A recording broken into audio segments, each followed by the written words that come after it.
Everyone, எல்லாரும் எப்படி இருக்கீங்க? இன்னைக்கு சூப்பரான ஒரு ஒன் பாட் ரெசிபி பார்க்கலாமா? இதுக்கு நான் வச்ச பேர் வந்து பிசிபெலபாத். ஆனால் பிசிபெலபாத் நிறைய டைப்ல பண்ணுவாங்க. என்னோட ஸ்டைல்ல பார்க்கலாமா? ஒரு குக்கரில் 1 டேபிள் ஸ்பூன் ஆயில் இல்லை கீ போட்டுட்டு ஆனியன் கார்லிக் ரெண்டும் போட்டு சாட்டை பண்ணதுக்கப்புறம் நமக்கு தேவையான அளவு வெஜிடேபிள்ஸ், டொமேட்டோ, ஊற வச்சிருந்த அரிசி, பருப்பு எல்லாமே போட்டுட்டு நல்லா வதக்குனதுக்கப்புறம் வீட்லேயே அரைச்ச மசாலா சேர்த்துருக்கேன். இது பிசிபெலபாத் பவுடர். இந்த வாட்டி நான் ஊருக்கு போயிருக்கும் போது எங்கள் திலையம்மா பண்ணி கொடுத்தாங்க. அதுவும் கொஞ்சமாக அசஃபோட்டோடியும் போடுறேன், ஏன்னா கேஸ் ஆகும்ன்ட்டு. 1:3 வாட்டர், இல்லை நான் 3.5 விட்டு எனக்கு குளக்குளன்னு இருந்தால் ரொம்ப பிடிக்கும். தேவையான அளவு உப்பு எல்லாமே போட்டு நல்லா கிண்டிட்டு 3-4 விஷில் ப்ரெஷர் குக் பண்ணி இறங்கிடணும்.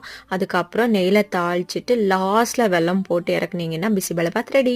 சூப்பர் அண்ட் டேஸ்டியான பிசிபெலபாத் ரெடி ஆயிடுச்சு. எப்படி இருக்குன்னு டேஸ்ட் பண்ணி